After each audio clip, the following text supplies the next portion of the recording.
Сайн өнөөх юм үзэгчтэй өөрийн гэсэн өрөө нэвтрүүлгийн шинэ дугаар танд хүрэхэд бэлэн болсон байна. Тэгэхээр манай өнөөдрийн өөрийн гэсэн өрөөнд Artist Production-ыг үүсгэн байгуулагч, найруулагч, жүжигч Алтан Туяа хүрэлцэн ирсэн байна.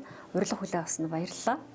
Тэгэхээр Artist Production-ы шинэ уран бүтээл No Drug ганц удаа гэж үгүй гэдэг нэртэй кино үзэгчдэд хүрч эхэлсэн байгаа. Тэгэхээр цагдаагийн ерөнхий газар Вүүтэй хамтарч хийснээр бас их онцлог байгаа. Тэгэхээр ер нь бол харт тамхи бол аюул, хөнөөл, за Монголд ч гэсэн бодит аюул болсныг сүүлийн 9 жилийн хугацаанд мансууруулах бодистой холбоотой 2100 гэмт хэрэг бүртгэгдэж 2422 хүн холбогдсноос 64 сурагч 216 оюутан байна гэсэн албан статистик харуулж байгаа юм л да. Тэгэхээр кино маань товчхонд энэ тухай өгүүлэх үү?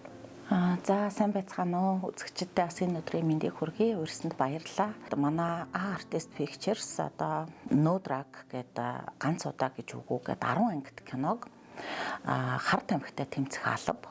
Тэгээд Вүү Original Series гэдэг ингээ хамтраад хийгээд ерөнхийдөө үзэгчдэд хүрэхэд бэлэн болж байна. Одоо ингээд 3 сарын 12-нд корпоретэд нээлттэй хийнэ.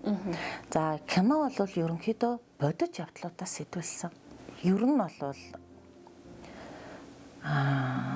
байдал бол нэлийн хүнд байгаа. Яг үнийг хэлэхэд бол би ч гэсэн ингээд анх энэ бодит одоо явдлуудыг ингээд сонсоод тэгээ бол ер нь бол нэлийн шоконд орсон. Бид нар бол ер нь бол бас өдийг хүртэл энэ сэдв маш хаалттай сэдв байж ирсэн.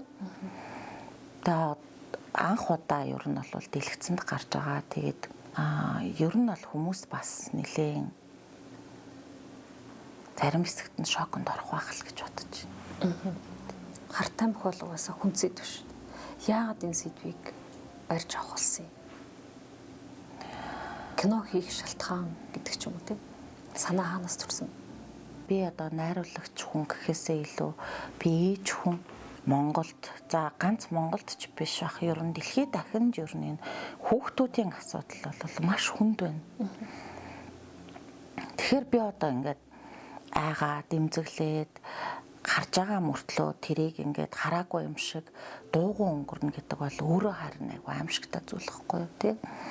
Мэдээж хар тамхинаас хүн болгон айдаг. Маш олон хүмүүс надаас энэ тухай кино ихтэй айхгүй байна уу гэж асууж исэн. Мэдээж айж байгаа. Гэхдээ миний хувьд бол хүүхдүүдийн төлөө юу ч хийхгүй дуугүй байх нь хаахарх нь өөрөө хамгийн аимшигтай зүйл. Одоо миний айцаас илүү аимшигтай байхгүй. Тийм учраас л хийсэн. Тэгээд санаачлагч нь бол цагдаагийн хурандаа Сандаг сүрэн Монгол улсад хар тамхитай тэмцэх алба үүсгэн байгуулагдаад 25 жил болж байгаа. За энэ 25 жилийн хугацаанд бол одоо ийм кино урлагаар дамжуулан анх удаа одоо үзэгчдэд тэгээд 10 ангитай кино болж гарч ийн. Одоо саяхан ингээд 2-3 хоногийн өмнө бид нар анхны построо, анхны одоо мэдээллүүдээ цацсан үзэгчд бол нэлийн хүлээлт өндөр байна гэж бодож байгаа. Кино болгон өөр өөрийн аран шинтэй байдаг. Та бол одоо секси сэдвэр, гэр бүлийн харилцааны талаар өтрээний хүүрнэл, за түүхэн Ануатан гэх түүхэн киноч хийж исэн энэ удаад харт тамхины сэдв рүү орсон байна. Энэ олон кинонууд дундаас хамгийн хүнд нь магадгүй энэ кино байсан уу? Ер нь хийж исэн кинонууд дотроос ямар ялгаатай онцлогтой байсан юм бэ? Ер нь буцаад бодоход кинонууд дээр бол надад энэ хүмүүсийн хоорондын харилцаа за зарим тохиолдолд хүн сурталч гэдэг юм уу те. За тэгэл яг үндэ цагдаа хүчний байгууллагатай хамтрахад бол энэ юуны тогтворгүй байдал те. Нэг засаг солигдоол нэг дарга нь алга болдог ч юм уу те. Байхгүй одоо тэтгэвртэй суудаг ч юм уу. Нэг засаг солигдоол хариуцж исэн үнэ нь одоо өөрчлөгддөг ч юм уу те алж уншил. Эднэр бол ер нь жоохон хэцүү санагддаг. Гэхдээ бол харцсангүй манай кинон дээр бол тэрнээс болж ажил саацсан ч юм уу тийм бол болоогүй. Хар тамхитай тэмцэх албаныхан үнэхээр сайн ажилласан. Энэ дээр бүрстэ үнэхээр хичээж ажилласан. Тэгээд энд бол одоо цагдаагийн урандаа Сандаг сүрэн даргыгаа бас дурдмаар байна. За Батхуйг гэдэг одоо зохиолын зөвлөхөөр ажилласан Батхуйг хурандааг дурдмаар байна. За тэгээд манай киноны бүр эхлээс нь ахуулаад одоо хүртэл ингээл бүх ажилд оролцоод явж байгаа киноны одоо зураг авалтан дээр хүртэл өдөр шөнөгүй ажилласан Инх Баяр гэд залуу байгаа. Тэгээд эднэр бол үнэхээр одоо маш сайн тэр ажлуудаа хийсэн учраас ер нь бол бид нар чинь тэгэл цагдаа цэрэгтэй зураг авч байгаа юм чинь тэднээс бас айгүйх юм шалтгаалж байгаа байхгүй юу. Тэгэхээр тэдрийг айгүй сайн хийн гэдэг бол манайгийн кинонд бол маш чухал байсан. Тэгэд юу гарцсангүй гаагүй сайс. Тэгээ ер нь бол бид нар яг 2 сарын хугацаанд нийтдээ 550 сцен зураг авсан байна. Арын баг бол нэлээд ачаалтай ажилласан. Ер нь бол зарим үед бараг 20 цаг ажилласан. Тэгээ дандаа гатаа маш их хүйтэн байсан энэ жил. Тэгээ ер нь бол зураг авалт бол нэлээд хүнд нөхцөлж явагдсан шүү. Киноны трейлерээс нэг юм анхаарал татсан өнцөг байсан л да. Би үлийн үрээр харт тамхичин болсон гэхдээ ялуу. Үнэхээр үлийн үр харт тамхитай холбоотой гэж ер нь яагаад ингэж ялангуяа одоо тоо статистик харахад оюутан сурагчид залуучууд энэ харт тамхины аюул хөнөөлт аюул их тийм одоо уруудтагтаад шүү дээ. Эний шалтгаан юу юм бэ? За би бол ингээд 25 оны 1 сараас эхлээд одоо харт тамхитай тэмцэх албаны нууцын давхар буюу 3 давхарт нь одоо харт тамхитай тэмцэх албаны одоо сургалтын танхим гэж байдаг. Тэнд би яг сууж одоо зохиолын судалгаа тэгэл хөгжүүлэлт зохиолт бичлэлтэй бол хийсэн. Тэнд одоо зураг гарахаас өмнө ихэр бараг 9 сар би тэнд суусан юм байна. Тэгээ тэнд ажилладаг хүмүүстэй маш их ярилцсан. За бодит хэрэгүүдийн тухай, кейсүүдийн тухай одоо яг тэр хэргийг илрүүлсэн мөрдөгчдөө ярилцсан тий. Ер нь бол тэд нар чинь ингээд 24 цаг байж идэг байхгүй юу? Яагаад вэ гэвэл энэ харт тамхичид чинь ингээд унтдаггүй.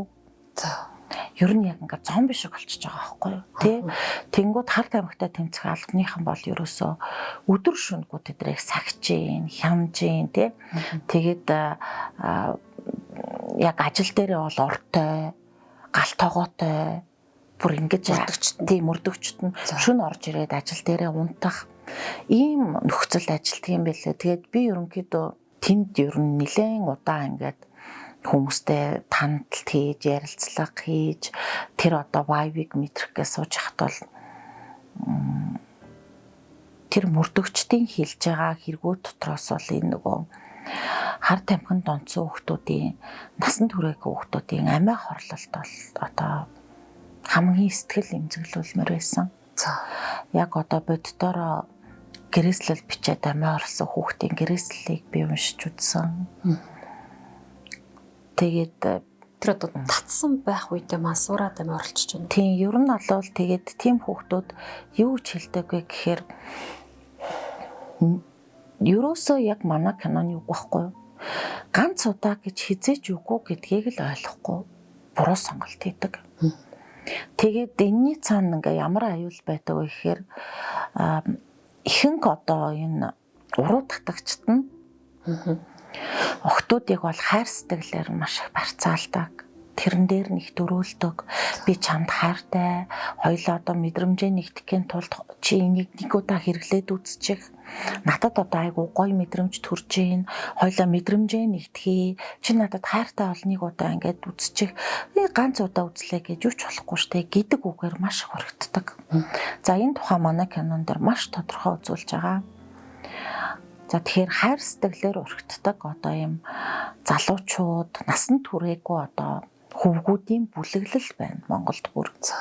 Ихэнх хүмүүсийн бас нэг буруу ойлголт нь аюул манай гэрээс их хол, аюул их ер нь бол надад бараг энэ харт тамхины юмны хамаатай биш дээ гэж боддог тий, хийлдэг, үл тоодог, үл анзаардаг. Гэтэл энэ бүр үнэхээр ойрхон болцсон юм билээ шүү. Зүгээр таны хүүхэд гадаа сагсны талбай дээрээ тоглож байхад тий дугуй унж байхад сургууль дээрээ явж байхад хөрш айлчин орцонд чинь энэ аюул байж байгаа байхгүй. Тэр тухайн манай кинон дээр гардаг гадаагаараа сагсны талбай дээр тоглож исэн охиныг мөнгө өгж хідэн залуучууд ундаанд гүйлгээл тэгэл хайртай гэж аваад тэгэл цуслангийн байшинд очиод ерөнхийдөө харт тамхи хэрэглүүлдэг. Тэгэл тэр охин домтогч болдог. Ийм хэрэгүүд бодит хэрэгүүд гардаг. Тэгээ ерөнхийдөө яг уу Энэ болсон явдал гэсэн үг. Тийм, ер нь бол нийлээ 10-аад болсон явдал гарч байгаа штэ. Ганц удаа гэж харамсалтай нь бүр хизээч байхгүй. Хэрвээ ингээл нэгэн тал одоо хүүхд ингээл донтоол те ямар нэгэн байдлаар ингээл энэ төрлийн одоо мас уруулах бодис, сэтгцэд нөлөөд бодис те за хар тамхи ингээл хэрэгэлсэн л бол тэгэл Авралахгүй гэсэн. дахиад идэг энэ ингээл цаашлаал идэг, тун нэгсэлэдэг, хүчин нэгсэлэдэг одоо төрлүүд нь өөрчлөгдөөл идэг те. За ингээд Монголд бол үнэхээр аврал байхгүй шүү. Яагаад гэвэл одоо гадаадын өндөр хөгжилтэй орнуудад бол одоо тэгээд эмчилгээ бас сайн байна шүү дээ. Тустай эмнэлгүүд байна. Манад бол ямар ч тийм эмнэлэг байхгүй байна. За тэгээд ялангуяа тархиныхаа одоо бүрэн хөгжилд очиагүй энэ 10, 11, 12, 13 настай энэ өсвөр насны хүүхдүүд бол тэр донтолт бол бүр хүчтэй одоо татдаг. Тэр донтолтын шаардлагыг бол дийлдэхгүй. Одоо хүний шилбэний ясыг хөрөөдөж байгаа юм шиг тийм их шаардлагатай өгдөг гэж байна шүү дээ. Жирийн одоо архины арх согтууруулах ундааны шаардлагатаас 1000 дахин илүү хүчтэй. Тийм учраас хүүхдүүд тэр өвдөлтийг даахгүй дараагийн удаа хэрэгэлдэг гэж байна. Тийм. Гол донтолтын процесс. За үеийн өр гэдгийг бид нар яагаад ингэж авсан бэ гэвэл манай кинон дээр бол ингэдэй. Яг энэ бол тэгтээ цэвэр одоо зохиолчийн уран сайхнаар нэмсэн юу шүү. Нэг алдартай шүүгч Зээ охинтойгоо байсан. Тэгэд алдартай шүүгч өөрөө авилгал аваад одоо хар тамхичин залууг суллсан. Хэрэгээс нь мулталсан. Тэгээд тэр залуу үеийн үрээр тэр шүүгчийн охиныг хар тамхинд оруулаад тэгээд хоёулаа амиа хорлоод дуустдаг. Тэгээд ерөнхийдөө бол тэр охин гэрээслээ бичгтээ би анхын хорвоод мэдлэгтэй л авилгалаар төрсөн. Миний өвөө бол одоо хүмүүсээс шуудаа доолар авилгалд авдаг. Тэгээд манай аав ч гэсэн гинтхэн машины ослоор өгсөн. Тэгээд миний ингээд хар тамхичин болсон ч гэсэн би үеийн үр гэж бодож байна. Тэгээд намайг тэгтээ бити өрөвдөрөө би тэгтээ хар тамхичин ч гэсэн залуугаас хайр мэдэрсэн гэж хэлээд амиа хорлдог. Ингэх магадлал маш өндөр байхгүй. Бид нар өнөөдөр авилгал гэдэг сэдвээр одоо ер нь угаасаа би биш сошиалт хүмүүс хэлээд байгаа шүү дээ. За ингээд та өнөөдөр эрхчлөлтөд явчих болно. Өнөөдөр баригдахгүй байж болно. Таны хийсэн бусармаг буруу зүйлүүд өнөөдөр те одоо яад хэлтрээд иж болно. Гэхдээ үеийн өрөөс хизээ залахгүй гэдэг шүү дээ. Тийм. Нууц шул та хэрэгжилжсэн. Би юу? Амьдралдаа ерөөсө хэрэгжилж үзээгүй харин энэ кинон дээр ажилласан жүжигчид, арын уран бүтээлчид бүгд нөгөө нэг хар тамхи хэрэглээгүй гэсэн тест өгчээж анх ажиллаж эхэлсэн. Ямар ч одоо холбоогүй гэсэн. Тэгээд ер нь бол бүгдийг шалгаж ийж энэ багийг бүрдүүлсэн байхгүй. Тэгэхээр зэрэг бас нөгөө огт мэдхгүй юм ингээд одоо би зохиолын бичсэн хүний хувьд бол бас ер нь бол хэцүү юм байлээ. Тэгтээ бол маш олон нөгөө нэг хэрэгэлсэн хүмүүстэй ярилцсан, тэдний бичлэгийг үзсэн, бодит бичлэгүүдийг харсан. Тэгээд л одоо маш их эргцүүлж бодож тэгээд судалгааны үндсэн дээр л бүтсэн бүтээлтэй. Өсвөр насныхан насанд хүрсэн хоёр хүн хэрэглэлээ гэж бодъё л доо. Тэгэхэд одоо энэ насанд хүрсэн хүний ялгаа гэж байх уу? Магадгүй одоо үзчээд за гэд донтохгүй ч ураа татагдахгүй байх тийм шанс бий юу? За яг одоо наадах чинь манай кинон дээр гардаг. Хоёр ихэр хүүтэй нэг охинтой айгүй боломжийн амьдралтай айл байжгаад охины нь одоо хүчээр нэг морфин тарьж донтуулаад тэгээ ерөнхийдөө бага насны хүүхдүүдийг болвол садар самуунд уруу татах, донцсон хойно одоо хүчирхийлж байгаа бичлэгээ баримтжуулах тий. Ингээд тэр бичлэгээр нэгцэг их хүүхдийн дарамтлах энэ бол маш их гарч байгаа. Тэр охин жоох охин учраас ер нь бол донтолт үүсэж байгаа нэг одоо шаардлагатай даахгүй тий. Галзуу урах, солио орох, ойрлж харлах, зан ааш, сэтгцэд нь өөрчлөлт орох тий. Ингээд ээж болвол охин нь ингээ шаналаад хаар те өөрөө одоо аргагүй ирхэн морфин тарж өгч जैन те за ингээл одоо бас хэцүү штэ тий хамсаатан болж जैन тэгээд бүр сүулдэ гэмт хэрэгт уруу татагж जैन өөрөө ч гэсэн сэтгэл санаа сэтгцээ өөрчлөлттэй болоод одоо сэтгэлийн шаналлаад авахгүй орж जैन тий ингээд орсны дараа аав нь манай киноны үйл явдлыг хийж байгаа шүү тэгээд яг тэгдэг байхгүй юу. Гэхдээ болсон явдал гэж тий болсон явдал тий. Тэгээд хүн бол одоо ингээд яг өөрөө хэлдэг шиг яагаад энийг ингээд дийлж чадахгүй байгаа юм. Яагаад ингээд ийм юмнаас ингээд нэг ингээд болчих чадахгүй байгаа юм гэд би тэгвэл энийг болж болдог гэдгийг үзүүлээгээд хэрэглээд тэгэд яг ихнэрээ алхаа шахдаг. Хүмүүс ингэж бодоод тах шиг байгаа ингээд яа гэм би ингээд нэг удаа хэрэглчихэд тий. Тэгэл би одоо би болж чадсан шүү. Тий. Гэтэл энэ ердөө тийм юм биш. Тийм амар юм биш. Хэрвээ тэгчдэг байсан бол одоо тий энэ арай өөр байх байсан шүү дээ тий. Болдохгүй гэдгийг маш олон жишээ харуулж байна. Бодит жишээнүүд харгуулж байна. Ганц удаа гэдэг юм хизээж байхгүй. За тэгээд энээс үүссэн тэр одоо бие махбод тий сэтгцэд өгж байгаа тэр хор хөнөөл бол ерөөсөө үнэхээр аимшигтай шүү. Тэгэхээр ерөөсөө ялангуяа одоо манайх шиг юм цөөн хүн амтай тэгээд одоо юм өсвөр насныхаа ихтэй тий тэгээд ийм газар болвол ерөөсөө энэ бол үндэсний аюулгүй байдлын хэмжээнд очиход ойрхон баг шүү. Таны кино зарим үзэгчдэд таалагдахгүй байж болох уу? Үзэгчдээс юу хүлээж?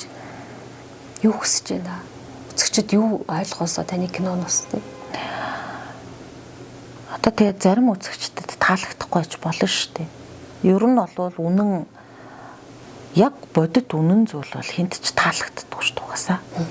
Ер нь тэгээ таалагдах жалбгүй бах тий. Гэхдээ үзэгчдээс зүгээр миний яг хүсэж байгаа юм юу вэ гэхээр зэрэг үзэгч болвол өнөөдөр энэ киног үзээд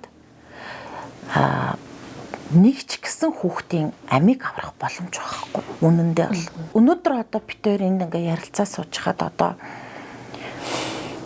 магадгүй санаандгүй хэрглчээд хаачгаа мэдхгүй ээж авдаа хэлж чадахгүй цагдаад очихоос айж байгаа ч юм уу те эмнэлэгт очихоос айж байгаа яахаа мэдхгүй зөндөө л хөвгдөд байгаа шүү.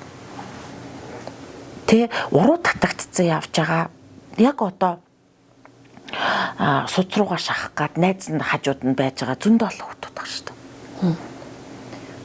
Энийг үзээд хүүхдээ үзүүлээд эргэн тойрондоо энийг те хамт үзээд ингэх юм бол тэр хүүхдүүд аврагдана шүү.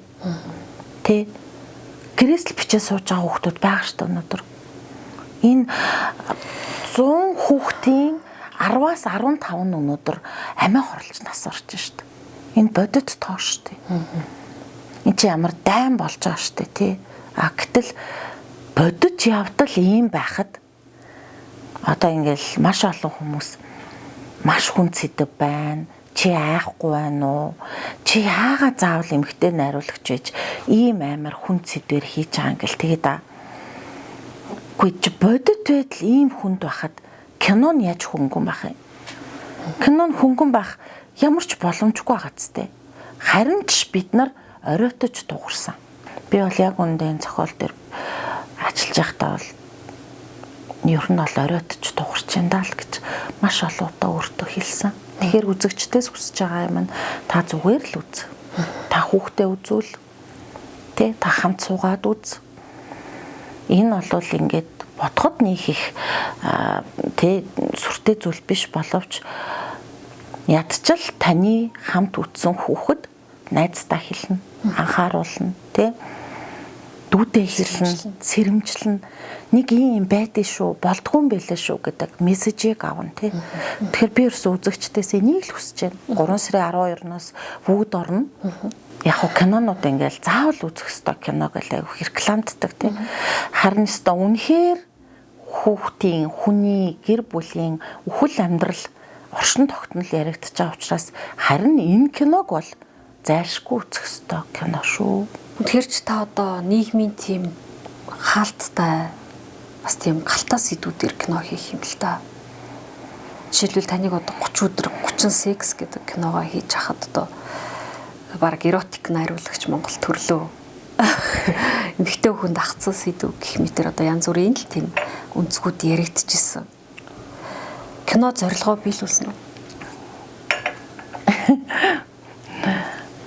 Одоо 30 өдөр 30 сексээр бараг л Монголд эротик гэдэг цэц бий болсон баха.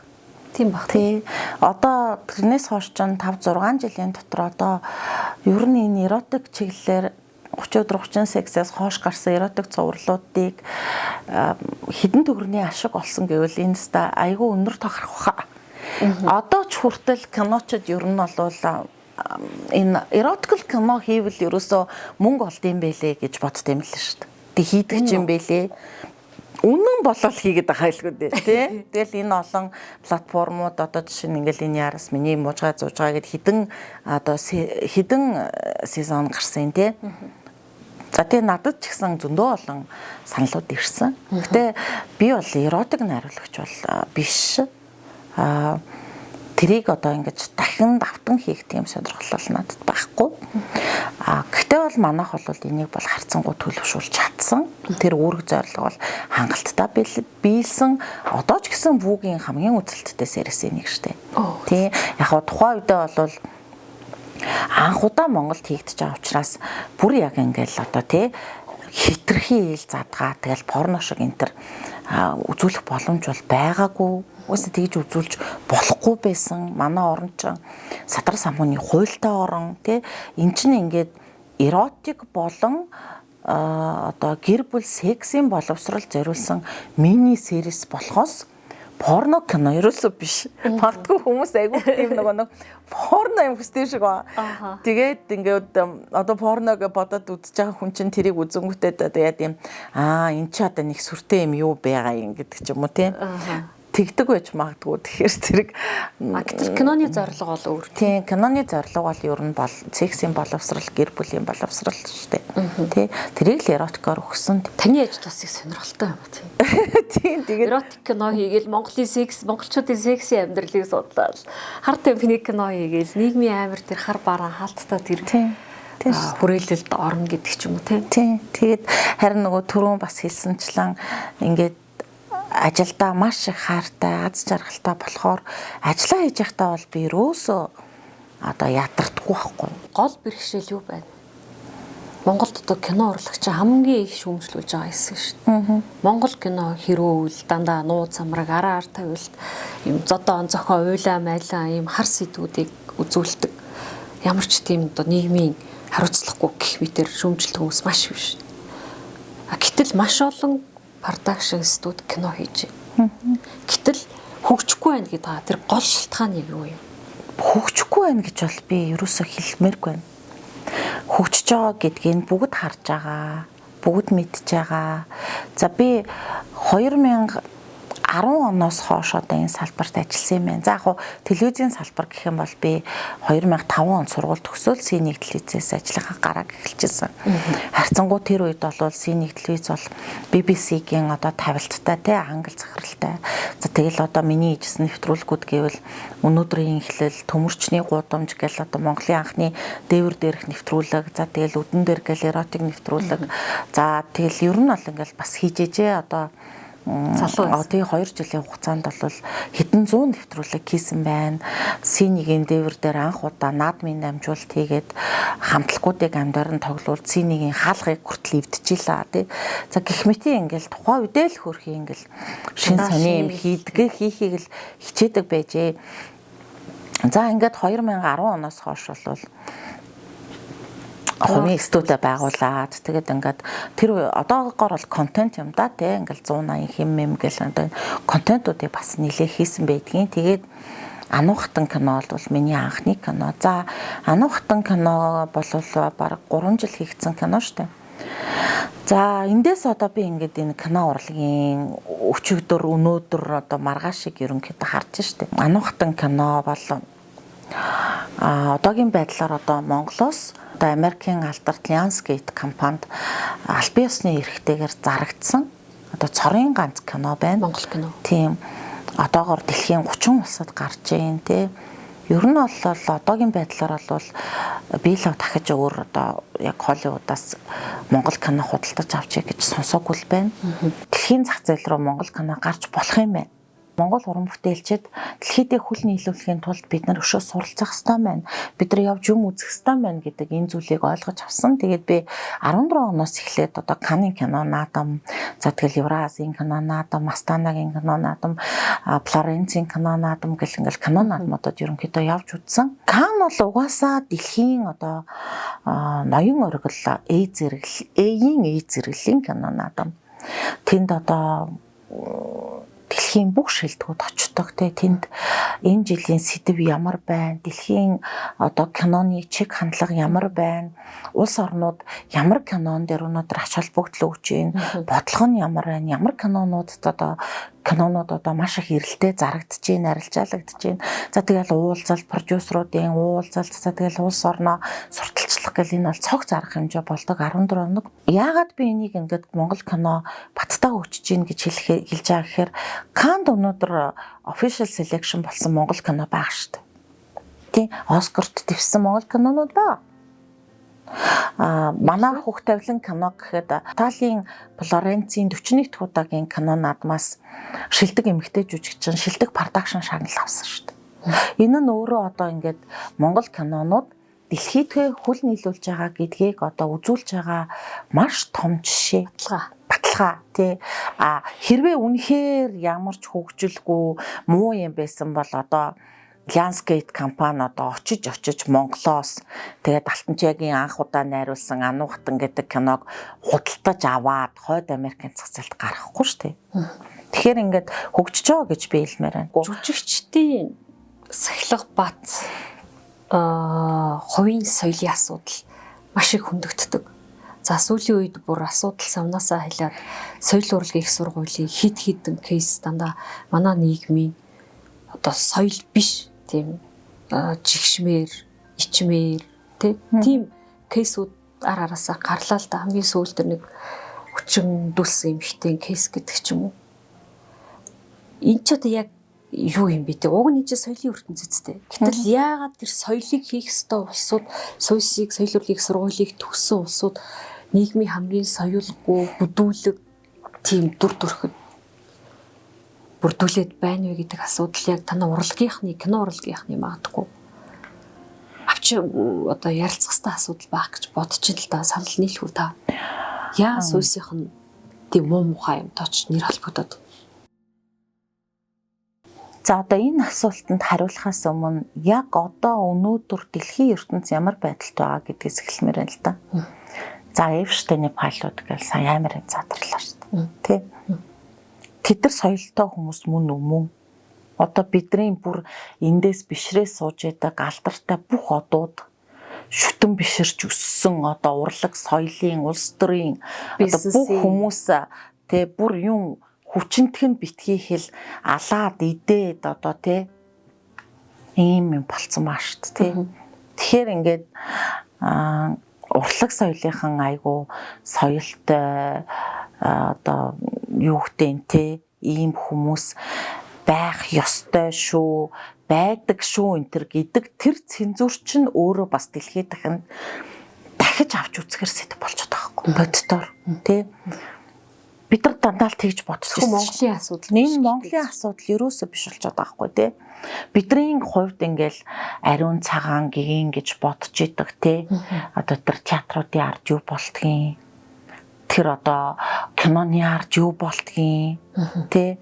Нууцаар юу болдгийг нөгөө мундаг одоо өстой нана гарч ирэл өстой хүүхдүүд бол өстой нэрээ тий бидний ирээдүй амьдралын зориггүй зүгээр гэдээсэн хүмүүс маань ер нь одоо өнөөдөр хэн болоод туурчаад тий. Дэлхийн ертөнц өөрөө яг хөө нэгдүгээр тийм байгаа. Гэхдээ энэ нь Монгол улсын соёл урлагийн их сургууль ч юм уу, соёлын сургууль ч юм уу, соёлыг түгээх байгууллагууд өнөөдөр босромог юм үлдэж болно. Тэнд зах замбраагүй дураараа би энийгээ дээрлэхэж бүлээж болно гэсэн үг ерөөсөө биш. Би одоо соёл урлагийн их сургуулийг төгссөн. Намаг одоо оюутан байхад бол одоо битггүй надад бол ерөөсөө тийм юм болж байгаагүй. Манай ангид бол ерөөсөө болж байгаагүй тийм. Яг хөө зүгээр гэхдээ энэ ингээд өөрөө нэг их дэвэргээл ингээл бусдад онгороол тий одоо би тэгэж юм хулигддаг байлаа яг үндэ би бол тийм яриаг нэг таашаадгүй нэг тийм гой гайхуулаад тахаар юм ерөөсөө биш тий одоо ингээд дэлхийн цензур Монгол руу ч гэсэн бас орж ирж байгаа шүү. Одоо энэ продюсингийн компаниуд түрүүн биеллээ штэ манай энэ кинон дээр ажилласан бүх жүжигчид бүгд тэтэс төгсөн. Өөрөөр хэлбэл масууруулах юм сэтгэл зүйн нөлөөт бодис хар тамхитаа бид нар ямар ч холбоо хамаарахгүй хүмүүсийг энэ кинонд авч ажиллуулах нь бидний номер 1 шалгуур байсан штэ. Манай Artist Pictures-ийн шалгуур гэж бас байдаг. Манайх яг одоо өөрөчөө хэлдэг шиг те ёс зүйгүй цагаа барьдаггүй сахилга батгүй тэ ер нь бол арх уудаг тэ ажил тасалдаг зургийн одоо юу эвддэг тэ хамт олонний уур амьсгалыг эвддэг тийм хүмүүстэй ер нь хамтарч ажилддаг. Манайх дөрүүдээ сонгохоос өмнө маш олон удаа ярилцдаг. Ер нь бол тэгээд кастингс маш сайн хийхийг хичээдэг. Бүр тэр хүмүүсийн одоо сахилга бат, хувийн зохион байгуулалт за тэгэл ер нь бүх юм маш сайн хардаг. Жүжигчин хэр олон бай. За би одоо ингээд ануухтан дээр ингээд бодоход гол дүрд урьж тоглоулах гэжсэн эрэгтэй жүжигчдийн яг ёс зүгээс нь болоод би бол бэлсэн байдгийг. Тийм. Яад вэ гэвэл надад яг чин үннийг хэлэхэд зохиолч нь зохиолч шиг, найруулагч нь найруулагч шиг, продюсер нь продюсер шиг, жүжигчин шиг л байх хэвээр. Энэ зарчим л таалагддаг. Туршлагагүй найруулагч байж болно, анхны удаа кино найруулах гэж байгаа найруулагч байж болно. Гэхдээ л найруулагч бол найруулагч байхгүй. Жүжигчин ямар ч ахмад байгаад, ямар ч ардын гавьяат байгаад, ямар ч алдартай тэр цаг үед цойлж байгаа жүжигчин байгаад найруулагчтай ихэрхэх, найруулагчтай доромж байдлаар харьцах ч юм уу те, найруулагчтай хит найзрах энтерт бол би үнэхээр дургу. Анханасаа хизээч тийм байгаагүй, би бол хизээч тийм байх ёсгүй гэж боддог. Та хэр нулимсаа ойртов? Би чинь ер нь бол нэг юм ер нь жоохон хатуудад төрлийн хүн шүү. Тэгжээш найруулагчдын ертөнцийн тий, ерөөсөө ингээд найруулагчийн хамгийн чухал чадвар бол төвчээр шүү дээ. Ерөөсөө тэр чадвар мадвар одоо авьяас мөнгө төгрөг одоо юу гэдгийг академик боловсрал энтер бол баг 33-88 дахь асуудал гэж би бол хэлмээр байна. Тий, найруулагчийн хамгийн чухал юм бол төвчээр. Яа, одоо тэгэл маш том төвчээртэй байж ижил 100 хүний аашаар шиг олно штэ. Тэ орилдог хүмүүс байна, уртаа хүмүүс байна. Түрүү нөгөө ярьлаа штэ. Ард дэмжигч орлоо ивэл аргыг олдог л ах хэрэгтэй. Тэ нэг хүн хүл хацал тохиолдоод гинт уйлал орлол эхлүүл аргыг олдог байх хэрэгтэй. Тэ хоёр хүн хоорондоо таарлахгүй зодтолтол эхлүүл аргыг олдог байх хэрэгтэй. Дагаал орлол чарлал ингээл явж болохгүй штэ тэ. Ер нь үгүй ажилт юм шүү. Ер нь бол маш сайн сэтгэл судлаач болдог. Хүнийг бол хараад бол уншина. Уншдагч байх ёстой. Тэгээ дээрэс нь би чинь продюсер хүн. Продюсер хүн чинь одоо мэдээж том компани, том продюсеруудтай бараг оюун ухаанаараа шатар нүүж байгаа штэ. Тэгжээч л одоо мөнгө төгрөгөө аавна, хөрөнгө оруулалтаа босгоно. Тэгэхээр чи ингээд тийм байхаас өөр ямар ч аргагүй. Тэгэхээр төвчээргүй хүн бол энэ найруулагчийн талаар ерөөсө бодоод хэрэггүй. Хоёрт гэвэл би нэг ухаантай байх хэрэгтэй юм шүү. Тийм мэдээж би нэг Facebook дээр биччихсэн. Найруулагч хүний эзэмших ёстой чадварууд гэдэг бараг нэг хуудсан болчихсон баха. Тийм. Тэгэл одоо төвчээр. Миний хувьд бол тийм. Мэдээж өөр газруудад арай өөрөөр задаг гэж магадгүй. Би бол Монголын нөхцөлд бол ер нь хүн ажиллуулна гэдэг өөрөө маш хэцүү шүү дээ. Ануутны амжилт таны гавьяа юу? Яг өнөөдөр тэр олон улсын зах зээлд яваад байгаа тэр амжилтын гол одоо юу гэх юм шалтгаан гэх юм уу? Юу гэж та үздэг вэ? За яг нь ер нь бол Ануухтан кино бол түрүүн хэлсэнчлэн миний амьдралд маш том нээлт, маш том эргэлт, гэхдээ маш том сургамж өгсөн кино. Залуу найруулагч өнөөдөр продюсертайгаа гэрээгээ сайн хийхгүй бол яаж киногоо дээрэмдүүлж те өөрийнхөө нэрийг хасуулж болдог гэдгийг Монголын киночдод маш тодор харуулсан кино. Продюсер нь өөрийгөө найруулагч гэж тавиад өнөөдөр Lionsgate гэдэг компанид гаргасан байгаа. Би бол яг уу ер нь бол одоо яадیں хил ам үс гэж одоо тэгээд төрөл бүрээр заргалтаж те буцааж татуулж ингэж мингэж болох зөндөө олон юм байсан. Зохиолч шүдэр цэцэг бит хоёрыг одоо фэйсбүүкээр маргасны дараа бол маш олон надад хувийн чатууд ирсэн.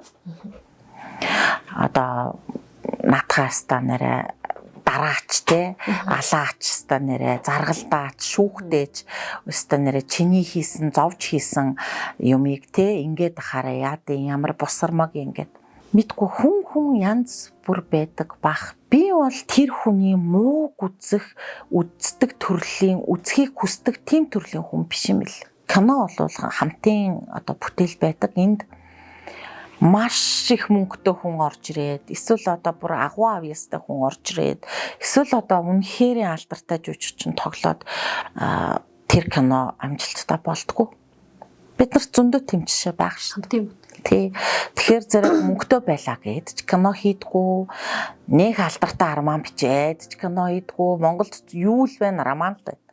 Бидний уншиж үзсэн Илс цаас өчнөө сайхан романууд өнөөдрийн кино болоогүй юм. Тэ. Тэгэхээр зэрэг ерөнхийдөө яг уу багийг бүрдүүлсэн хүний нэг нь би юм байгаа. Маш сайн баг бүрдсэн манай ахмадууд маш сайхан сэтгэлээрээ ажилласан. Ануухтан кино бол одоо төлбөртэй платформудад бол 3 жил гарan байрсан. Тэ театрын үзэлтийг 3 сар барьж чадсан. Тэгээд дээрэс нь 5,000 төгрөг байсан билетийг 8,000 болгосон. За дэлхийн 30 улсад зарагдсан гэдэг ингээд амжилтуудын тооцоол бас боломжийн. Анхны удаа кинож байгаа залуу эмэгтэй найруулагч Монголын кино урлагийн 90 жилийн түүхэн кино найруулсан эмэгтэй найруулагч бол одоогоор би бичигдсэн байгаа юм. Тэгэхээр энэ нь одоо би мундагтаа бас биш юм. Энэ өөрөө үнэхээр эрчүүдийн ертөнцөөсөн кино урлаг ялангуяа түүхэн киног ажиллавал тэ энэ тийм ч амар хүн болгон ч хийчих асуудал биш. Тэгээ ер нь бол зөөр шулуухан хэлэхэд бол одоо яадэ би туршлагатай гэдэг өнцгөөрөө те одоо би илүү туршлагатай, би илүү танилтай, би илүү одоо олон кино хийсэн одоо энэ кино урлагийн ертөнцийн арын уран бүтээлчд бол намайг одоо илүү үнэлнэ. За энэ ингээд эмэгтэй залуу найруулагч юм чин те шин юм чин энэний одоо хийсэн ажлыг булаач авъяч гэдэг юм уу. Иймэрхүү хандлагууд бол тэр кинон дээр гарсан. Дараагийн уран бүтээл, дараагийн сэдв тодорхой болсон уу? Та ч байг ингэж нөгөө яаж шүү дээ. Зүгээр суудгүй. Эмгэнэлт нийтэм төрлийн. Тэгээд нэг юм 6-8 ангитай 40 орчим минутын тим юм хийн гэж яг одоогийн байдлаар бодож байна. Кино. Тийм. Сонгуулийн хатан хаан гэдэг тийм кино хий гэж зүр бодож байгаа. Нэрнээсээ сүртэй. Тийм. Тэгээд гэхдээ хит их ус төржүүлэхгүй яг өнөөдрийн бодод байгаа зүйлийг наана инээдэмтэй хөнгөн юм шиг мөртлөө цаанаа үнэхээр эмгэнэлт байдалтай байгааг үзүүлэе гэж одоогийн байдлаар төлөвлөж байна. Мэдээж тэгээд манай энэ нуудраг ганц удаа гэж өгөө киноны 2 дугаар сизнаас яригдж байгаа. За манай багийн хувьд бол бас миний нөхөр найруулагч Агрын тайгын нууц гэд бас айгүй сонирхолтой series бас бичиг зохиол нь бичигдээд одоо гайгүй болж байна. Тийм ер нь бол энэ жил бол Artist Pictures-ны 3 одоо уран бүтээл хийн гэсэн төлөвлөгөө байгаа. Мэдээж бас Холливуудтай хамтарсан Хангаан бор гэдэг төсөл маань явж байгаа. Продюсер Баяр Цэцэг дүү маань Тэгээд бид нар 19 онд Холливуд Монголд гээд Холливуудын уран бүтээлчдийг Монголд авчирч агтугаар наадам хийжсэн. Тэгээд тэр баг бүрэлдэхүүнээрээ бид нар одоо бол Монгол Холливуудад гэсэн нэрээр тэгээд одоо Холливуудын алдар зохиолч Жон Фуско Хангаанбор гэдэг кино зохиол бичиж эхэлсэн байна. Энэ бол бүхийн баастгон 69 онд бичсэн Хангаанбор гэдэг туужийг бид нар албан ёсны эрхтэй худалдаж аваад тэгээд одоо Жон Фуско болон Жовани Фуско өөрийнхөө хүүтэй хамт одоо энэ зохиолыг бичиж байна. Эхний 12 хуудас атлайн над дээр ирсэн. Тэгээд би бүр тэрийг уншиж сууж байхдаа үнэхээр их кайф авчиж аргасан. Яагаад гэвэл миний маш олон жилийн мөрөөдөл байсан. Холливуудтай хамтарч ажиллах яг энэ одоо дэлхийн стандартаар ажиллах бол тэгээд манай кинон дээр Crazy Rich Asians-ийн продюсер Tim Coddington за тэгэл Оскарт 13 удаа нэр дэвсэн дууны найруулагч дэлхийн алдартай одоо visual effect-ийн хүн техникийн продюсер гээд Холливуд Монголд наадмаар Монголд ирсэн одоо алдартай Холливуудын уран бүтээлчд маань хамтран ажиллах саналаа зөвшөөрсөн ажилд орсон явж байгаа. За энэ төсөл маань ингээд явж байна. Над ч гэсэн үнэхээр чихэн чимэгтэй юм тэр. Кастинг найруулагчаар нь нөгөө Karate Kid Марко Поло киноны кастинг найруулагч Попин гэд солонгос эмэгтэйдэг. Попин ажиллана. Тийм тэгээд ерөнхийдөө бол маш гоё жүжигчдийн юу явж байгаа. Нэрс яригдчихэж байгаа. Найруулагч үний хувьд эмэгтэй найруулагчийн хувьд гэдэг ч юм уу. Яг тийм сэдвэр кино хийх юмсан. Энэ л одоо манай нийгэмд дутагдж байна. Энийг бол заашгүй хүнд ёстой сэдв гэж бодож явдаг тийм одоо секси сэдв байдаг л бах тийм. Өнөөдөр яг нийгмийн даалт чимээгүй гашхраан болсон сошиалд үнэхээр ингээд бүүн болж идэх сэдв бол одоо энэ улс төр болон нийгмийн асуудал шүү дээ. Ард түмэн өнөөдөр яаж амьдраад байгаа? Улс төрчид тэгвэл яг яагаад байгаа? Тэгэхээр одоо энэ сонгуулийн хатаан гэдэг энэ кинон дээр бол тэр тухай хүндхийг хүсэж байна. Энэ бол зайлшгүй одоо хийх ёстой сэдв гэж би бодож байна. Гэхдээ би энийг амар хүндрүүлэхгүй гэж бодож байгаа. За бас тэгээд өөрөө гол дүрд нь тоглоно. Тийм өөрөө ер нь бол би ер нь өөртөө зориулж хийж ингэж байгаагүй юм билээ. Гэхдээ их өөртөө зориулаад исэн чинь байхгүй. Яг л одоо миний насны ийм л хүн л баймаар байна. Тэгээд өөрөө тоглоё гэж бодсон. Хоёрт нь гэх юм бол энэ ерөөсөн манай нийгмийн бас нэг маш том даалт хашхраан бол энэ хүлцэл юм бэл. За хүлцэл. Эрэгтэй эмэгтэй байх нь хамаагүй ерөөсө хүлцэл. Даргынхаа хажууд авилгалын авч цүнхийн барьж бүксийн долоож хүлцэж явдаг хүмүүс байна. Нөхрийнхөө гэр бүлийн хүчээр хийлэл цанхуугийн дарамттай хүүхдүүдээ өсгөөд нөхрийгөө одоо баргалжил усанд оруулахаас наагур хүлцэж амьдардаг эмэгтэйчүүд байна. Бусад эрэгтэй найруулагч болон одуудын амжилтын золиос болж бүх зүйлд нь тусалж идэг жүжигчид, загвар өмсөгчд, эмэгтэйчүүд байна. Одоо энэ сэдвэр бол нэг кино хийнэ гэж бодож байгаа. Тэгээд зохиол дээр ярилцж байгаа. Хүлцэх ёстой гэх гэдэг нь үү? Хүлцэх нь өөрөө буруу юм а гэж хэлэх гэдэг нь үү? Мэдээж хүлцэх нь буруу л гэж хэлэх гэж байгаа. Киноны санаа бол тэгтээ яг өнөөдрийн нийгэмд бол үнэхээр хэцүү л байгаа байхгүй та. Одоо энийг ингээд хэлэхэд бол нөхөр нь маш олон хүүхнийг жирэмслүүлдэг, хүчинддэг. Гэхдээ баян эхнэрээ юугаш дутаадгүй, тансаг байшин амьдруулдаг, сайхан машин унуулдаг, юунд санаа зовдгоо.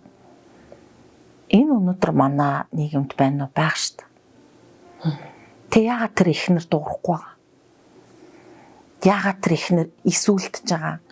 Энд чи хамсаатан байдал шүү дээ үндэ. Тийм, хамсаатан байдал шүү дээ, тий. Эний цаана хөрөнгө мөнгө гэдэг юм шүү. Эдийн засаг. Одоо тэгэл яг тэр тухай л үзүүлэндээ. Алтан дорны шоу гэж ярьж. Тийм, алтан дорны шоу нарын тухай үзүүлэе гэсэн одоо ийм ерөнхийдөө сервис хийн гэдэг төлөвлөгөө бол надад байна. За тэгээд мэдээж ойрын хугацаанд би бас нэг хаттын тухай кино инээ. Ер нь бол саяхан нэг орой ажиллаас ороод ирсэн чинь ануухтан кино гарч исэн. Цагаан сар арлах. Тэгээд үзээгүй амар удцсан юм бэл. Тэгээд ингээд үзээд ингэнгүүтээ би За бас ануухтнаас хойш айгу олон жил болсон юм байна. За одоо ер нь нэг юм түүхэн сэрэс хийнэ. Тэгтээ хаттын тухай сэрэс хийнэ гэж ойрын 3 жилийн төлөвлөгөөнд тол байна. Та өөрөө хүлцэжсэн үү? Хүлцэгч хүмүүс үү? Одоо би бас хүлцэгч хүмүүс мөн. Тийм. Юу хүлцэж байна? Тэгэл одоо энэ нийгмийн дарамт марамт ингээл байх штт тий. Гендрийн хуулийг ингээд батлалцах тэр хороонд би ажиллаж исэн. Тэгээд эмэгтэй хүмүүсийг тодорхой хэмжээгээр дэмжихийг хүсдэг. За тэгэл өтрээний хүрлийн тэр чихтэй феминизм штт тий. Гэхдээ би өөрөө амьдрал дээрээ болвол тийм амар феминист хүн биш байхгүй юу? Ер нь бол ингээд арга бэлэг гэдэг юм хосолж явах хэрэгтэй гэдэг дээр би 100% санал нэг байдаг. Гэхдээ зүгээр юунд би дургу вэ гэвэл хүүсээр нь ямар нэгэн байдлаар хүүсээр нь одоо ялгуурлан гадуурхах, дорд үзэх тэрэнд бол би үнэхээр дургу. Жишээ нь эрэгтэй эмэгтэй хоёр ижилхэн академик боловсралтай ижилхэн туршлагатай ижилхэн тооны кино хийсэн хоёр найруулагч байхад эрэгтэйг нь илүү одоо яадын дахин одоо тийм шүтэн дээдлэх ч юм уу эсвэл онцолж ярих ч юм уу те эсвэл одоо том одоо арга хэмжээний шууд юугаар тавиад эмэгтэйгийн доорн тавьдаг ч юм уу тийм юмд бол ер нь жоохон дургу. Тэгээд гэхдээ одоо тэгэл би дургу гэл те хаасайгүй хүмүүстэй хэрэлдээл те манай нөхөр ч гэсэн бас найруулагч хоёулаа шал өөр төрлийн одоо найруулагч нар те тэгэл одоо би өстө нэрэ хүлцэхгүй шүү гээл нөхөртөөгөө үргэлж арсалдаал те би л одоо дээр нь байх ёстой шүү гээл ингэдэх бол бас айгүй хэцүү байхгүй юу яг үндэ те одоо ийм төрлийн хүлцэл бас байна. Тэгэхээр одоо би одоо бас хүлцдэггүй гэвэл хүлцдэг л болчиход байгаа юм л та. Ер нь хүн болгон л хүлцдэг болчиход байгаа байхгүй да тий. Та нууц амрагтай яаж утсан уу?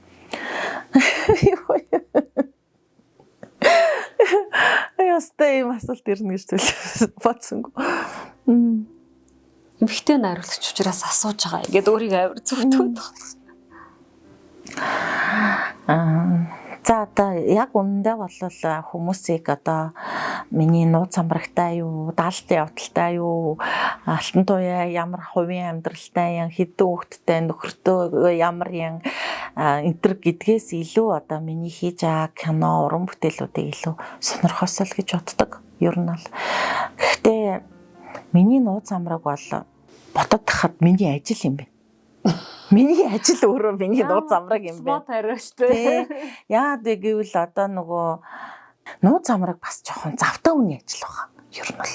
Ер нь тийм. Тийм одоо ингээд чи ингэ штэ сэтгэлээ зориулахгүй бол болохгүй тий ядаж ингээл одоо чат мат одоо яа дэ мессеж бичих болно тий за тэгэл харилцаа үүсэх болно тэрэндээ цаг зав гаргах хэрэгтэй болно тий за тэгэл эмэгтэй хүн бол одоо нууц амрагтай болох юм бол нойроо хагаслах хэрэг гарна тий одоо сэтгэлээ хагаслах хэрэг гарна одоо тэгэл тий ер нь ингээл нилээ их юм шаардсан штэ тэр чин цаг хугацаа тэгэхээр чи одоо өнөөдрийн хувьд бол одоо миний бүх сэтгэл цаг хугацаа тэгээд одоо нойр одоо юу яа гэм бүх юм авж байгаа эзэмдэж байгаа юм бол одоо үнэхээр миний ажил л байна.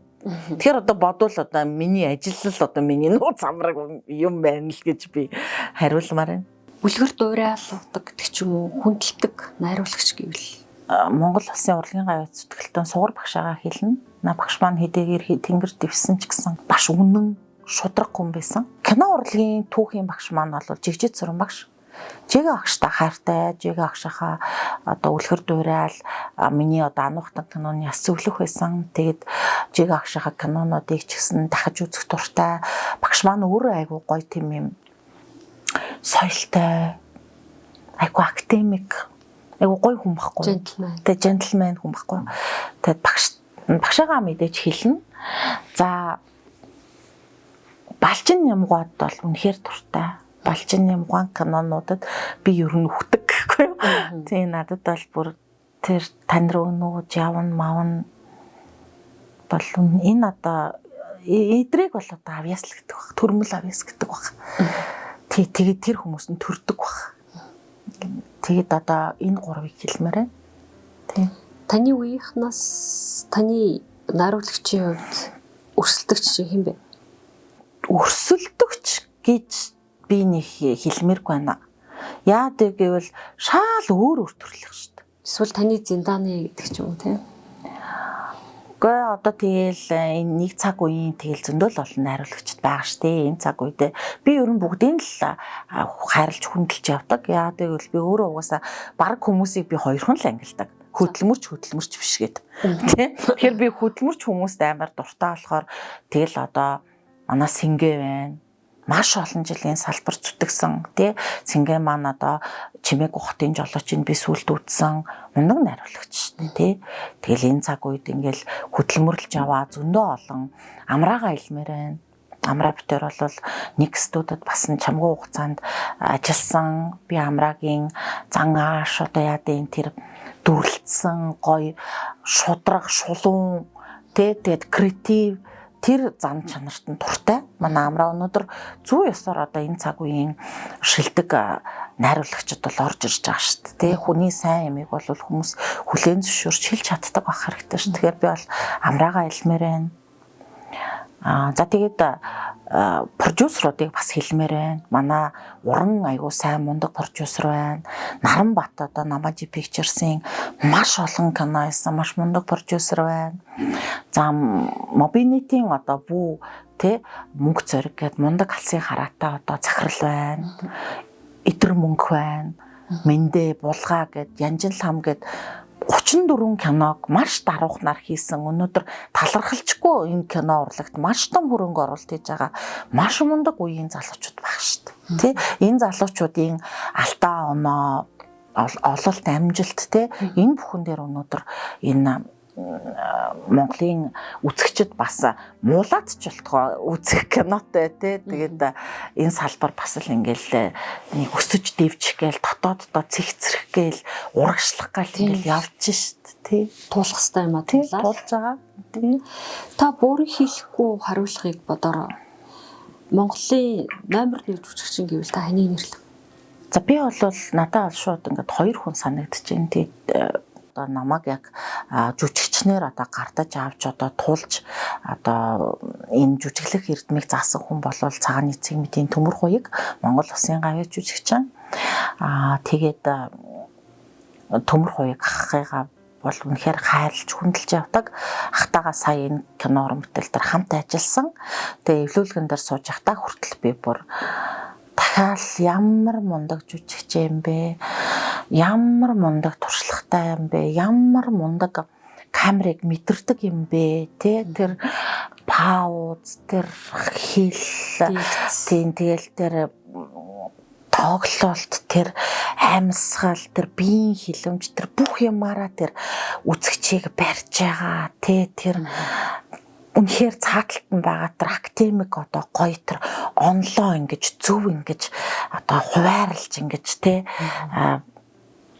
тоглож байгаа тэр дүрд ингэж уусаж ингэж та тэ үнэхээр мундаг төрмөл. Тийм энэ бол төрмөл авьяас. Тэгээ дээрэс нь артын жүжигчин Төрийн Сойрхолд гавьяа жүжигчин Төмөр Атрах маань өнөөдөр бараг 70 настай 70 гарсан шүү дээ.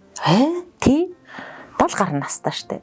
Тэгэхэд өнөөдөр ингээл энэ хүн шиг эрэлттэй 70 гаруй нас хүртлээр үргэлж шин дөрүүдэд уригдсан, үргэлж шин кинонуудын урилга тасардгүй ийм жүжигчин бол айгу ховор шүү дээ яг үндэ. Таныг одоо хатмуудаа л магтаад байна. Үгүй одоо тэгээд одоо тэгэж хэлвэл одоо хэлхээс л яах вэ те одоо би одоо намайг бас ингээл одоо хатмуудаа авлаа энэ төр гिच магадгүй. Гэхдээ би ануухтан кинон дээр Төмөр ахч байдгүй, Төмөр Хуйг ахч байдгүй шүү дээ. Би ер нь бас тийм төрлийн хүн биш байхгүй ингээл нөхрөөж тоглуулаад ч юм уу эсвэл өөрөөж тоглох гол заавал ингээл танил талмал, танил тохиодтол урлагт угаасаа арын алга байхгүй. Гэхдээ саяны энэ киноны шүүгчийн дүр жишээ нь Төмөр ах биш бол өөр хин тоглох юм. Би бол нээлттэй асуугаад бид нар олоогүй. Энд чи кастингээ ганцаараа би хийхгүй шүү дээ. Айгу олуулаа байсан. Төмөр Хуйг ахын дүрд одоо тэр нөгөө түрүүний хэлдэг бодож явдлаас сэдвэлсэн нөгөө би тамхинд орохгүй гэж жагаад нөгөө орчдог тэр амар дүрд одоо тий Төмөр Хуйг ахаас өөр хүн би үнэхээр олж харж чадахгүйсэн. Тий за энэ хоёр хүнийг бол би 109-оор хэлнэ. Энэ одоо ардын жүжигчин Төрийн Сойрхол, Монгол Улсын гавьяа жүжигчин Цааны цэгмдийн Төмөр Баатар, за Монгол Улсын гавьяа жүжигчин Төмөр Хуйг хоёр бол одоо энэ цаг үеийн үнэхээр домогч жүжигчд мөө. Авьяас чадвараас гадна энэ хүмүүсийн энэ урлагт зориулж байгаа хайр сэтгэл, цаг зав, этик, ёс зүй тэгээ энэ олон жил тэр одоо өөрийгөө амьд байлгаж байгаа, өөрийгөө борлуулж байгаа тий энэ бол үнэхээр гайхамшигтай шүү дээ. Энийг бол хүн болгон чаддаггүй шүү дээ тий. Тэгээд мэдээж ангийн найз саяхан одоо Монгол Улсын гавьяа жүжигчин болсон Ариун Бям найзаагаа бол 109-оор хэлнэ. Угаасаа надаар хэлүүлдэггүй бүх хүмүүс мэдж байгаа. Монголын ард түмний энэ цаг үеийн хамгийн хайртай жүжигчдийн нэг те. Миний найз бол үнэхээр мундаг. Найруулагч нарт ааштай байх ямар шаардлага байд юм бэ? Найруулагч гэхэлэр л тийм бюрократ, аристократ гэдэг ч юм уу. Нэг ийм л юм дүр төрх буудаг шүү дээ тий. Үнэхээр тийж ааштай байхаас ч үр арга байдгүй юм. Ажил мэргэжлийн талбар дээр битггүй одоо киноны найруулагч нар нэг тийм ааштай биш шүү дээ. Театрын найруулагч нар л холоос орилсоор агаад жоохон тийм орлоо ааштай юм шиг л санагддээ шүү дээ. Надаа бол одоо ингээл нөгөө театрын найруулагч чинь ингээл нөгөө юунда танхимдаа сууж идэг штэ. Тэгэл нөгөө жүжигчт нь ингээл тайзан дээр айгуу сайн хоолоо гаргах хэвээр тий нөгөө арын хүн сонсоход ингээл одоо оргиороо хоолоо дуу техник маш их юм шаарддаг. Тэгэл нөгөө холоос орилж ярихгүй бол болохгүй найруулагч нь. Тэггүй чи тэгээд өгөөч ингээд өгөөч гэл ингээл орилоод идэг тий.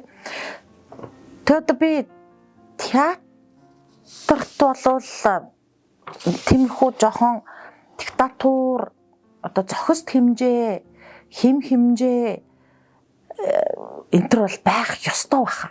Би бол тэгж би хэдийгээр театрт ажилддаг ч гэсэн би тэрийг бол хүлээн зөвшөөрч байна. Гэхдээ энэ нь нөгөө нэг юм буруу тал юм биш те. Мэргэжлийн төвшөнд одоо яа гэв зөв шаардлага тавих те. Тэгээд дүрээ одоо ер нь ингээд мэргэжилтэй айгуу сайн, дүрээ айгуу сайн бүтээж чаднаа, найруулагчийн хэлснийг хийж чаднаа гэдэг чинь бусад жүжигчтэй бас айгуу тэргүй. Тэдний ингээд тэднэрт ямар нэгэн асуудал үүсэхгүй энэ айгуу чухал юм байхгүй. Ингээл нэг хүн болохгүй үргэлж загнуулаад найруулагч айгуу уурлаал тий. Ингээл нэг бүх авуур амьсгал айгуу хүнд хэцүү байх энэ чинь бүх хүмүүст айгуу тэртэй штэ яг үндэ. Тэгэхээр ингээд театрын жүжигчин энтер бол ингээд за одоо үнэхээр аман дээр гараад ирсэн юм чи хилжил орхи. Ер нь бол ингээд нэг юм авьяасгүй жүжигчэд ингээл аргаа ядаал тэнд ингээл 10 20 жил тэр нэг юм дундаас дэшээ гардгуу тэгэл үргэлжил маасанд ингээд зогсоод идэх хүмүүсийг яг үндэ би бол ойлгохгүй шүү дээ. Тий. Энэ ингээд зүн айгу эрэлттэй салбар ахгүй юу? Тий. Ингээд ганцхан ийм Монгол улсад бүхэл бүтэн Монгол улсад ганцхан академик театр байна шүү дээ тий. Тэгээ жилд хичнээн төсөгч байна. Чөлөө дуран бүтээлчд нэг ахцсан тий. Театрт үнэхээр тэгж яах юм байхгүй яг үнд оронтой бүглэж яах юм байхгүй. Үнэхээр чи ингээд яг чи ингээд зүтгэлтэй байж болно, хөдөл мөрж байж болно, цагаа барьдаг байж болно, хөөрхөн хүн байж болно тий. Тэглээ гэд чи авьяасгүй бол гэд та хэнийг хэлэх гээд. Үгүй зүгээр л ер нь бол тийм хүмүүс байдаг шүү дээ. Одоо хинч биш энэ зөндөл олон хүмүүс байгаа шүү дээ тий. Зүгээр ер нь бол ингээд зайгаа тавиад өгч чаддаг байх хэрэгтэй. Авьяасаа хүлээн зөвшөөрч чаддаг байх хэрэгтэй байхгүй юу? Уран бүтээлч хүн шудраг байх хэрэгтэй шүү дээ. Энэ надаас илүү авьяастай гэдгийг хүлээн зөвшөөрөх нь өөрт нь ч гэсэн амар хэрэгтэй байхгүй юу? Тэгэхгүй ингээл тэнд би хизээ нэгэн цагт алхандаа гэваад чи айгу мангар шүү дээ. Тэгсэн чинь амар авьяастай хүмүүс нь гудамжинд яваад идэг тий. Гэхдээ болоод зайн байгаа тавьж өгөлтөө тий. Тэгчүүл ингээд эн чинь бас ганц ингээд тэр хүмүүст биш энэ театрын урлаг мурлагт хэрэгтэй. Академик театрт харьяалагдах чинь өөрөө нэр төр зэрэг зэндаа юм шүү. Тэд нар ч өөрсдөө тэгжэл үздэг үстэй.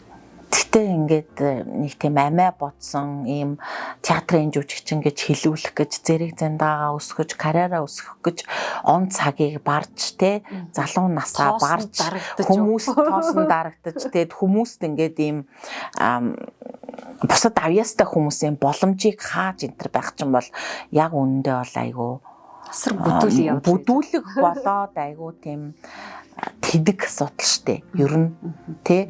Тэгэхээр одоо ингээд өнөөдөр бол ийм соёлтой өөрийгөө мэддэг, мэдхгүйгээ мэддэг энэ төр хүмүүс чинь бол тийм хүмүүсийн хувьд ер нь байж болшгүй зүйл штэ. Тий. Энэ урлаг гэдэг чинь зүгээр нэг ийм одоо яатай дуртай байгаад хийж чадахгүй ингээд түрүүн ингээд маш олон юм байдаг тий. Тэгээ ингээд үнэхээр ингээд чи ингээл үнэхээр авьяастай болно штэ тий. Тэр тайзны бүр ард зүгээр ингээд зогсож яхад харагддаг байхгүй нэрэгсээ харагддаг. Найруулагч юм. Тий, харагддаг байхгүй авьяасыг ингээд продюсер найруулагч зур хараал таньдаг. Дэлгэцэнд ч гэсэн үзэгдэл өнгөрөхөд таньдаг байхгүй. Ер нь бол.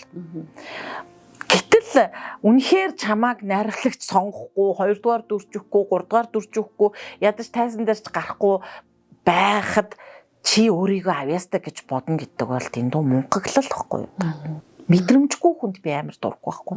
Миний уурыг бардаг юм тэр байхгүй. Би ингээд жүжигчдэд ингээд одоо яа замичаан өгдөггүй, юмаа ойлгуулдаггүй найруулагч ерөөсөө биш. Би маш сайн ажилладаг найруулагч байхгүй юу? Уг нь л тэгээд хад ингээд үнэхээр мэдрэмжгүй хүн байхаар миний үнэхээр уур хүрдэг байхгүй. Тэ.